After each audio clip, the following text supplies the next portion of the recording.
Hi, dear students. Welcome to this first lecture on structural dynamics, C6102. So, in this lecture, we will get familiarized ourselves with what is structural dynamics, what do you mean by that, and what is a dynamic system, first of all, what are their characteristics, and we will study some relationships or some basic terminology related to a dynamic system. Then we will see what are the components of a very simple dynamic system, and then how we can analyze, how we can prepare the dynamic model of a structure. So these will be our matters to be discussed in this lecture. So first of all, let us define structural dynamics. What does it mean? You are all familiar with structural analysis. Normally in structural analysis you have studied how to analyze the effects of various loads on a civil engineering structure, namely the deformation, then the stresses or strains, and the stress resultants like bending moments, shear forces, etc., etc. Right?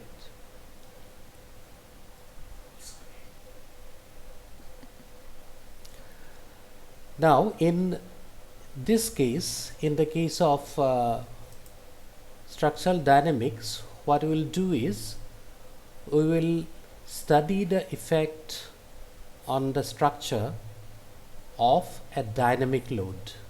When the load is dynamic, when we try to analyze the structure for the dynamic load, that is what is called structural dynamics. So when I have a dynamic load, we will call it dynamic analysis, and the dynamic analysis of a structure will be called structural dynamics. Okay. Now, if my structure is linear, that means if the deformation is a linear function of the load, or strains are linear function of the deformations, in that case we call such structure a linear structure.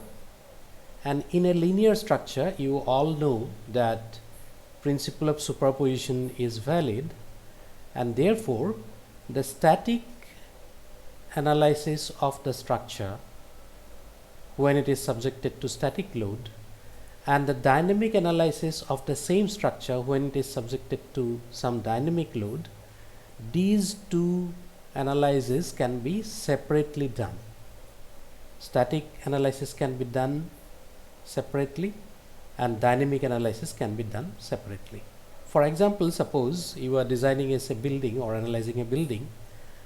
For most of the time the structure will be subjected to, say, live loads and dead loads, which are static loads, but occasionally it may also be subjected to dynamic load, like in case of a very strong storm, or in case of an earthquake, or in case of some blast, or there may be some traffic induced vibration if it is the structure is located very near to a highway or a railway. So the structure in general will be subjected to both static and dynamic loads, and therefore we need to analyze the structure for both static and dynamic loads. And if my structure is linear, then I can do these two parts of the structures, two parts of the analysis separately, and then for the resultant we can superpose the results. Okay, we'll see with very simple examples later on why we can separate the static and dynamic part of the analysis. Now in this course we will study only linear structures, so nonlinear dynamic analysis is out of the scope of this course. So from now onwards, whenever we talk of dynamic analysis of structure, we will understand, or it will imply that we are going to do analysis of linear structures. All right. Now what is a dynamic load? First of all, let us define what a dynamic load is. If the load varies with time, then we call it as a dynamic load. Now a load usually has its magnitude, its direction and its point of application, right? If I have a concentrated load, it will have a point of application. So if any of these three characteristics, say magnitude or direction or point of application, or all of them, if they vary with time, if they change with time, then the load becomes a dynamic load. So if the magnitude of the load changes with time, if the direction of the load changes with time, or if the point of application of the load changes with time, like a rolling load, then we call it a dynamic load. So here the word dynamic is synonymous to time varying characteristic. So anything that varies with time is a dynamic quantity for us. All right. So for example, suppose I have say some structure, say I have a small frame, sorry, let me draw a very small frame.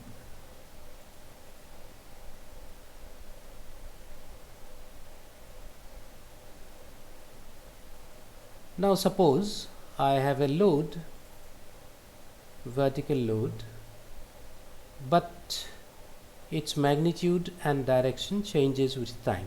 It is a load moving up and down. Okay, so that will be a time varying load. I can draw maybe the variation of the load with time. Maybe I can draw with a sinusoidal curve, say something like this. Okay, so the load gradually increases in one direction, then it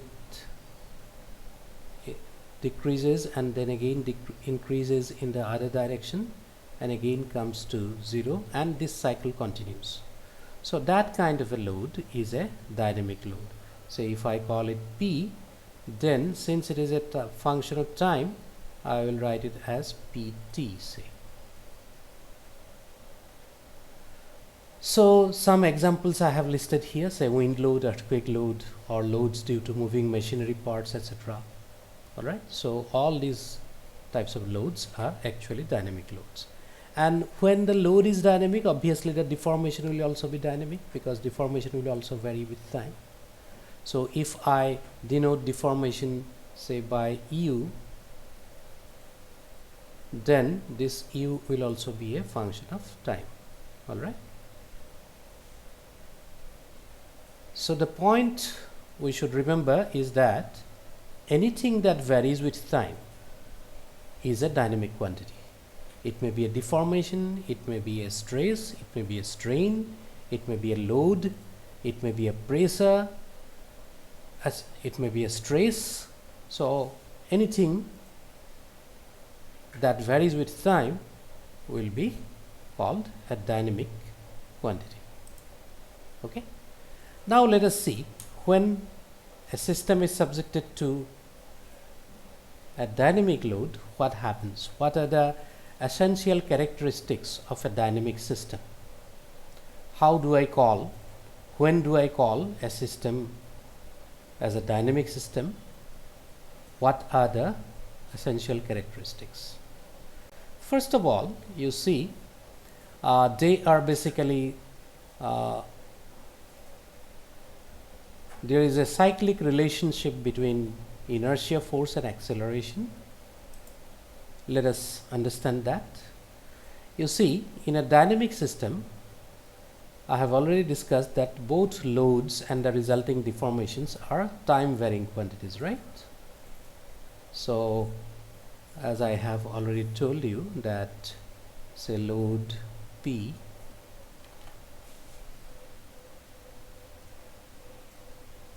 is a function of time and the resulting deformation is also a function of time. Okay. Therefore, since the deformation is a function of time, this time variation of this deformation will lead to these consequences. What will happen when the deformation varies with time? It will cause velocity, and that velocity will also change with time, therefore it will cause acceleration. Okay. Now you know that as per Newton's second law, whenever there is acceleration, there will be some inertia force generated in the system, which will be mass times the acceleration, right? Now this inertia force will oppose the acceleration. Why? It is because of again Newton's first law, because you know that the state of rest or the state of uniform motion, that can be changed only by a net force acting on it. If there is no net force acting, then the inertia or the state of motion or the state of rest will be preserved in the body, right?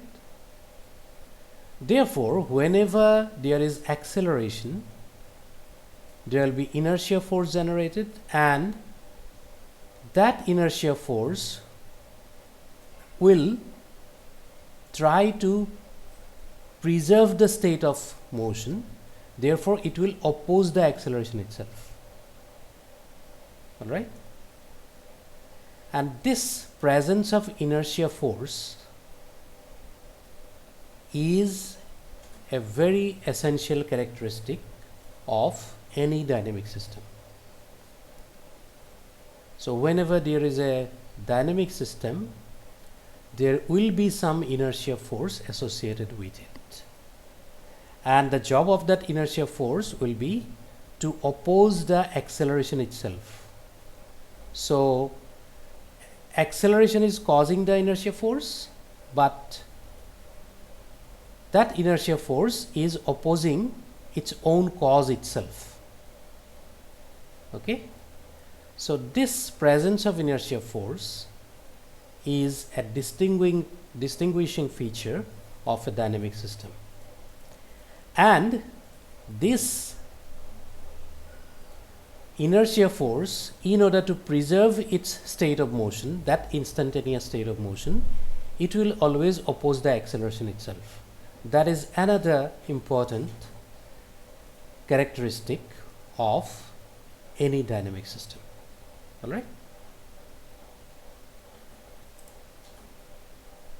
So you see, there is a cyclic relationship between the cause and effect in a dynamic system. You see the inertia force, say if I call it say Fi, it is related to the acceleration, say some acceleration, and this inertia force will oppose the acceleration itself. So there is a cyclic relationship between the inertia force and acceleration.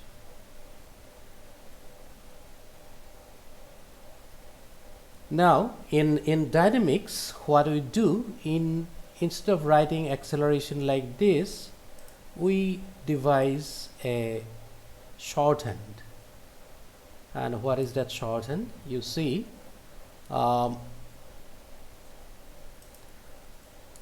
I know that my deformation, if I denote it by u, then it is a function of time. So its rate of change with respect to time, that means du dt, is what? It is velocity, right? Velocity. And instead of writing du dt, we write u and we put a single dot over it. This is a shorthand to write du dt. We call it u dot. Okay? So u dot means velocity. Similarly, rate of change of velocity, which is second order differential of displacement, so d2u dt2, this we will call as acceleration, obviously. And since it is second order differential, therefore we will write in terms of u as by putting two dots over u. We call it u double dot. Okay, so these are some very common notations used in dynamic literature. So u dot means velocity, u double dot means acceleration. So let us remember these shorthands because they are basically only shorthand. So a dot over a quantity means it is its time derivative, and the number of dot tells me the order of differentiation with respect to time. Okay. Now in this system, in a dynamic system, what happens? Since there is acceleration produced due to the time varying deformation and time varying velocity, acceleration will be generated, and that acceleration will result in inertia force. That inertia force will oppose the acceleration itself to satisfy Newton's first law, to preserve its state of motion, and therefore whenever the inertia force opposes this acceleration, the acceleration is bound to change at the next instant, right? So u double dot or acceleration will change, and that will lead to changed velocity and changed u or deformation again. Okay, once the acceleration changes, velocity will also change, and naturally once the velocity changes, the displacement will also obviously change. Now this changed inertia force, changed acceleration will generate some new changed value of inertia force, and this new inertia force will further oppose or change the acceleration, and this cycle of opposing acceleration by the inertia force and as a result generation of a new inertia force, new value of inertia force, this cycle will continue as long as the vibration continues. So that's what I am calling it as the cyclic interrelationship between the acceleration and the inertia force, or the cyclic relationship between the cause and effect of vibration. And this cyclic relationship is the most important characteristics of a dynamic system. And because of this dynamic balance only, because of this interplay of the changed inertia force and changed acceleration only, the vibration continues. Clear? So these are my essential characteristics of any dynamic system. Now, in order to express this physical phenomenon mathematically, it becomes important to use differential equation, because you see in a dynamic system the load and deformations, they are time varying quantities. So therefore at every point of time I will have different solutions of the problem. If I write down the equilibrium equation, dynamic equilibrium equation, I will not have a single solution. I will have many solutions, because at every point of time the dynamic balance changes, the equation or the balance of the forces changes. Okay, equilibrium condition changes. That's why there is no single solution. So instead of a single solution, I have to find out a family of successive solutions over the time instant that I am interested in. Say after earthquake up to say 1 minute, I want to know the response of a building, stresses and strains in a building, or shear force and bending moments in a building during the earthquake, and also after some time the earthquake subsides, the structure will keep on vibrating, and therefore that will be my point time of interest, say the whole duration of earthquake and some more time, maybe 1 minute, maybe 2 minutes in some structures. Okay, if the structure is more flexible, then it will vibrate for longer duration. Okay, and therefore that is my time instance of interest. So during those time instance of interest, I would like to have all the solutions. Okay, now therefore I must be able to express the equilibrium equation in terms of deformation, velocity and acceleration. All right, because the velocity, acceleration and deformation, all of them are time varying quantities. Since I need the solution in over a range of time, therefore I want to express my equation of equilibrium equation in terms of these time varying quantities. That means the differentials of u, and that's why I must be able to write the equilibrium equation in terms of differential equations. Okay, now in dynamics, these equilibrium equations are more commonly called as equations of motion, because the system is in motion in that case. That's why instead of equilibrium equation, we call it equation of motion. And this equation of motion, therefore we must be able to write in terms of differential equations. So in a dynamic system, the differential equations are very important.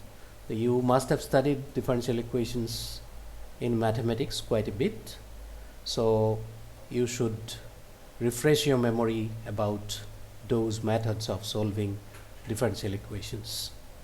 Of course, as we progress in the course, we will solve a lot of differential equations in this course. Okay,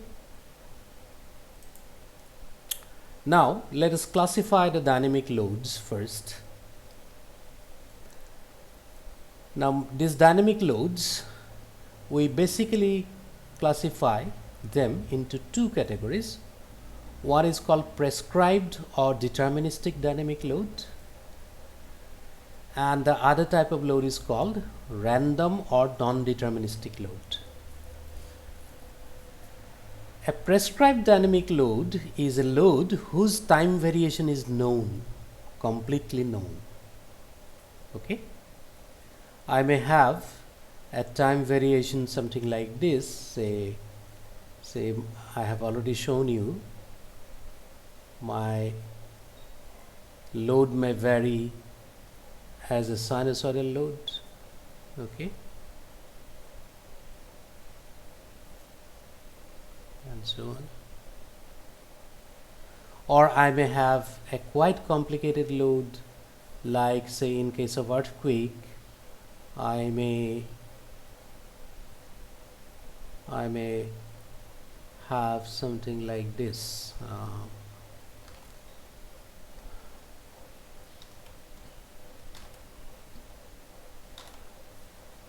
I may have a very haphazard kind of motion, something like this, okay, somewhat like this. So all these are time varying loads. Now if I know the variation with time, however complex it may be, that load is called prescribed or deterministic load. So loading history is completely known. We also call it load history because it is a history of load over time, right? How it varies, how it changes its magnitude and direction. So that's why it is called loading history. So when the loading history is completely known, even if it is very complex, then we call it a prescribed or deterministic dynamic load. I may have a very simple time variation like a periodic load, like a sinusoidal load, which repeats itself cycles after cycles. Then we will call it a simple harmonic motion or simple harmonic load. I may have a complex harmonic load, but it is still periodic. Okay, the variation may be complicated, but it may still be periodic. I will show one example maybe here. Yes, so these are my simple periodic load, but this is a complex periodic load, all right, because the variation of load is complex, more complex than these simple loads. Therefore we call it complex periodic load, but nevertheless it is periodic. It repeats itself after a fixed time interval, and that fixed time interval is called period of the load. Okay, so those loads are called periodic loads. Then there may be some non-periodic or transient load like earthquake load. Earthquake load is not periodic and it does not repeat forever. That is why it is of short duration load, or it is called transient load. It changes with time and it doesn't continue for much longer duration. Usually an earthquake may last hardly say 40 seconds, 30 seconds. Very rarely it may go up to 50 or 1 second, 1 minute, 50 seconds or 1 minute. Okay. Similarly, I may have a short duration load like impulse load. Suppose two bodies impacting in case of a car accident or in case of a bomb blast. So those are very short duration load, but very huge load that acts within a very short period of time. That's why we call it impulsive load. Okay. So all these types of loads are basically deterministic or periodic or or prescribed because their loading history is known. On the other hand, these random or non-deterministic loads are those loads whose time history is unknown, but some characteristics, some statistical characteristics can be, this type of loads can be described by some statistical characteristics like its mean value, its standard deviation, etc., etc. Okay, so those are called random dynamic loads. All right. Accordingly, the structural dynamics or dynamic analysis can be divided into two types. One is deterministic analysis, which is related to deterministic load or prescribed load. The other type of vibration theory is the random vibration theory, where deterministic load is not used. Okay, we will study only deterministic structural dynamics here. We will not study anything of random vibration. Okay, so I have already shown you this slide where complex and simple periodic loads are shown. Next comes degrees of freedom. There are some terminologies, important terminologies related to a dynamic system. Let us see what is degree of freedom or degrees of freedom. Degree of freedom is defined as the number of inertia forces that are to be considered in my analysis. Okay? The number of inertia forces, independent inertia forces, that we need to consider in an analysis is called the degree of freedom of a system. Since in dynamic system inertia force plays very important role, so we must consider the inertia force in my analysis. Now, how many inertia forces should I consider? Because you know that mass generates inertia, mass times acceleration is the inertia force. So wherever there is mass, there will be inertia force. Now in a real structure, suppose you are considering as beam, where is mass? There is mass at every point. Okay, and how many points are there in the beam? Practically infinite numbers of points. So therefore, there will be infinite numbers of inertia forces, isn't it? But we cannot consider all those infinite numbers of inertia forces. Usually we do not consider. So therefore, we have to limit the number of inertia forces that we consider in a particular analysis. And those numbers of independent inertia forces that I am considering in my analysis is called the degree of freedom of the system. Now, how many inertia forces I should consider in a given case, that depends on many factors, like what type of structure I am considering, what kind of dynamic analysis method I am using, and how much accuracy we need. Okay, so based on these issues, we will decide how many inertia forces I should consider in my analysis, and those inertia forces, independent inertia forces, remember, the total number of those independent inertia forces that are considered in analysis is called the degree of freedom of the system.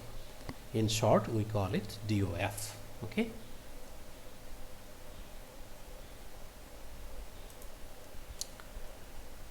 So the DOF will be given by number of mass times number of independent motions possible in each mass. So if there is only one mass, one point mass, and one acceleration, then it will have only one degree of freedom. We will call such systems as single degree of freedom system, as DOF system. Similarly, if I have more than one degree of freedom system, I will call it multiple degrees of freedom system, or MDOF system. I may have a 2 degree of freedom system, I may have a 3 degree of freedom system, I may have a 10 degree of freedom system, and so on and so forth. Okay. Now this degree of freedom is slightly different from what you have studied in finite elements. Here degree of freedom is related to inertia force, okay, not to the nodal degrees of freedom. Okay.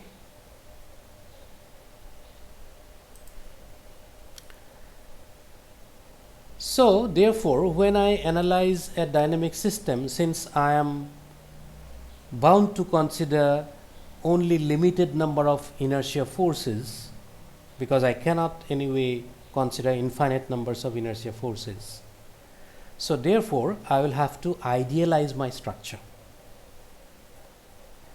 And in order to idealize my structure, I need to know what are the basic components of a dynamic system. So our next topic is basic components of a dynamic system. Let us consider a very simple structure, a cantilever beam, and it has a huge mass added, rigid mass added at its tip, and this mass is quite large compared to the mass of the beam itself, so that we idealize or we assume that the beam itself is massless. Okay. In that case, if I allow the beam to vibrate in its vertical plane, then I have a single mass, right? And I have only one inertia force, because it can vibrate in only one direction, only in one plane acceleration is taking place. Therefore, it is a single degree of freedom system. All right. Now, what happens when it vibrates? You see, it vibrates. This is its main position of rest when there is no bending of the beam, and when it vibrates to and fro, the beam bends, and thereby the vibration continues. Now, what will happen? Due to this mass, there will be some inertia force acting on the system. In addition to that, due to this bending, what will happen? Some strain energy will be stored in the beam, and that strain energy will oppose the bending itself, right? And therefore, this bending will try to bring back the mass to its original position. So, it will act as a spring, in fact, right? When you stretch a spring, it tries to contract. When you contract a spring, it tries to push you back so that it can come into its original length. Okay? So, similar thing is happening here. Therefore, I have one inertia force. I have a restoring mechanism, restoring force, this spring force. The beam is acting as a spring, and this spring force will try to restore the mass to at its original undeformed position. So, I will have one inertia force, and also it will have one restoring system, restoring force. Okay? All these things are explained here in this slide. You see, when the dynamic load acts, the acceleration of the mass will lead to inertia force, and at the same time the deformation of the beam will develop the bending stress, and this bending stress will resist further bending deformation of the system, and thereby the kinetic energy of the mass will be converted into the strain energy of bending. Okay? And then what will happen? This strain energy will reach its maximum value, and then again it will try to release the strain energy, because you know from Castigliano's theorem that any structure will try to minimize its potential energy. So, it will try to release the strain energy, and that release of strain energy will again further impart kinetic energy to the mass, and there will be a balance between that potential energy and the kinetic energy, and due to that balance the system will vibrate. Okay? So, I will have basically one inertia force, some inertia force,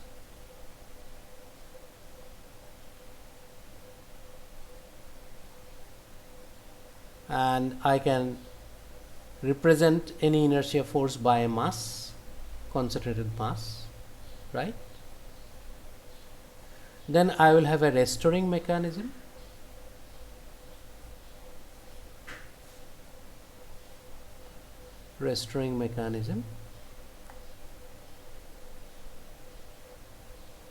Usually we express restoring mechanism with a spring. Okay.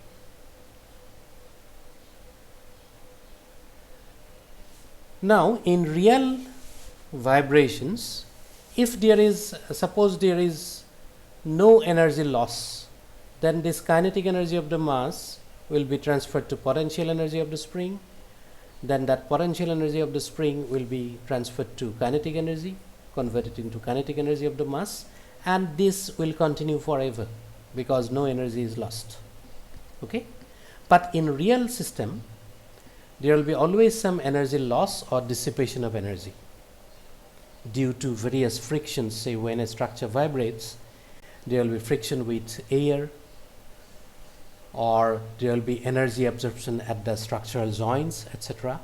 So there will be some energy loss, and that energy loss mechanism or dissipation mechanism will also be there in any real structure. Okay. So these three mechanisms, the inertia, the restoring mechanism and dissipation mechanism, these three mechanisms are represented by three elements in a dynamic system, and those three elements are this. The inertia force is represented by this mass, block of mass. The restoring mechanism is represented by a spring of stiffness K. That means stiffness means load per unit deformation, you all know. So K Newton force will be developed per unit deformation. And this energy dissipation mechanism is represented by a piston cylinder assembly.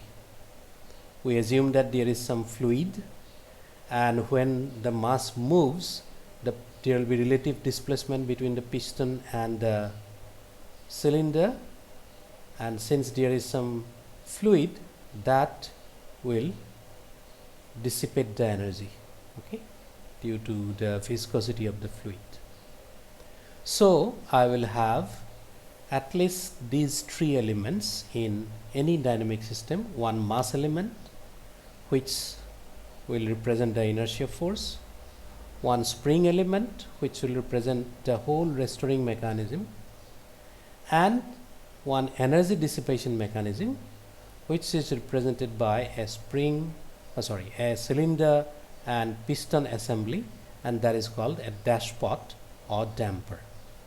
This is called dashpot or damper because it dampens the vibration. That's why it is called damper. Okay, and the coefficient of damping is called C. We'll see what is coefficient of damping little later when we analyze damped vibration. So these are my basic components of any dynamic system: a block of mass, a spring, and a damper. Okay, so a dynamic system can be simply represented by these basic dynamic system, which is called spring mass dashpot system. Okay, all right. So these are my basic components: spring, mass, and dashpot. These three things you should remember. Now, when we try to analyze the structure, as I told you already, that we need to limit the inertia forces, and therefore I need to generate some dynamic model of the structure, and for that we need to do some structural idealization. We have basically two methods of idealization. One is called lumping of mass, the other is called generalized displacement procedure. Let us discuss them one by one.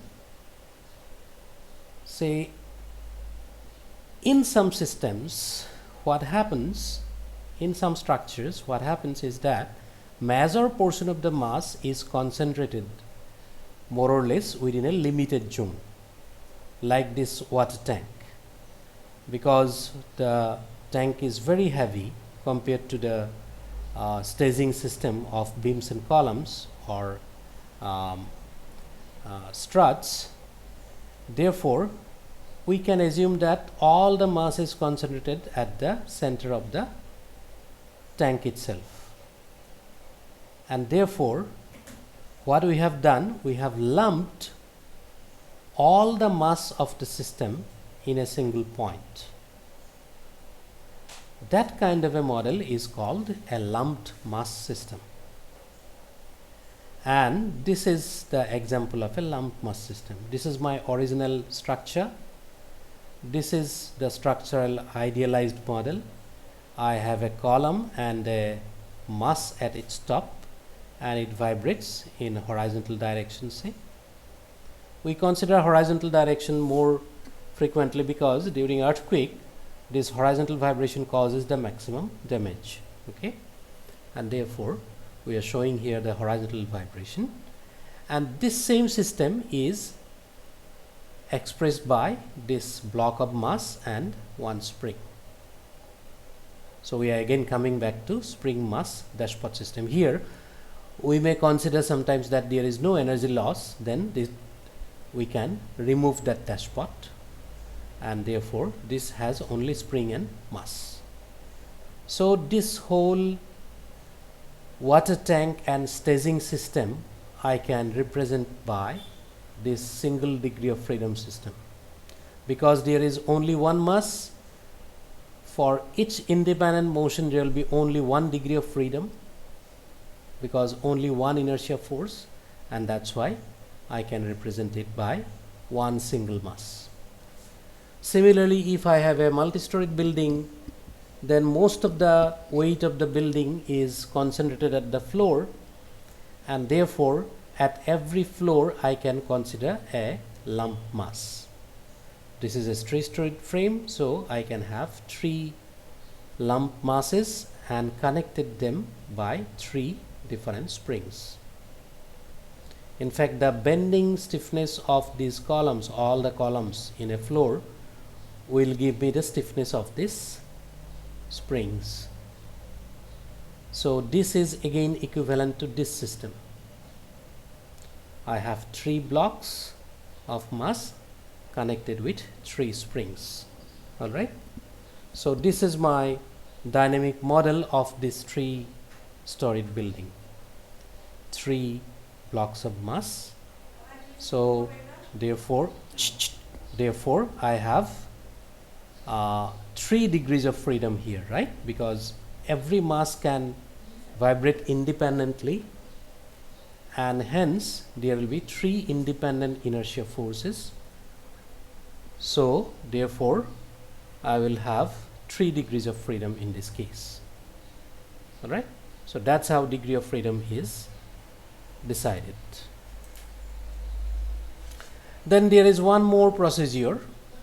Sometimes we may not be able to lump masses like this because it is not realistic. Say I have a beam. If the beam is uniform, I cannot say that the mass is concentrated at a particular point, okay? And therefore what we can do is we can use actually the theory of Fourier series in that case. Because there is inertia force at every point in a beam, because there are infinite numbers of mass points, so if the deformation, the general deformation of the beam is something like this, then I can express this general deformation by a sum of sinusoidal terms using my Fourier series. Okay, say if delta x is the deformation at any distance x from the support, then this delta x can be expressed as a Fourier series having only sine terms. Bn sine omega n x, and this omega will be n pi by L. Okay. Then by considering different number of n's, different frequencies of these sinusoidal curves, I can express this general deformation as a Fourier series. When we do that kind of analysis, then it is called generalized displacement procedure, because I am not lumping the masses anymore here. I am allowing the deformation to take place in any desired form, of course fulfilling the boundary conditions, and then I will express that unknown deformation in terms of a Fourier series, and my job will be to find out these various Fourier terms of the series by applying the boundary conditions, various boundary conditions, or the initial conditions, the condition of loading, etc., etc. So this is another way of analyzing a dynamic system. Here in fact what we are doing, an infinite degree of freedom system, we are converting it to a finite degree of freedom system. Although this number of terms are large, the number of degrees of freedom are large, but we are making it finite basically. So this is how we do the idealization in these cases. Okay, we'll see use of these methods, various methods, in thorough details as we progress in the course. Okay, so what we have learned, to summarize, we have seen what is a dynamic system. Basically, dynamic system means it's a time varying system. The response of the system, like displacements, velocity, acceleration, load, etc., etc., will be time varying, will be functions of time. And because the acceleration varies with time, therefore there will be inertia forces in the system. Those inertia forces will oppose the acceleration itself. That will lead to further changed inertia force. So that cyclic relationship between inertia and acceleration is another important characteristics. Then to express those interrelationship among the forces and the deformation and time derivatives of deformation, we need to use differential equations. Then we have seen various types of dynamic loads, namely the prescribed dynamic loads, periodic and non-periodic loads or transient loads. Then we have understood what is degree of freedom.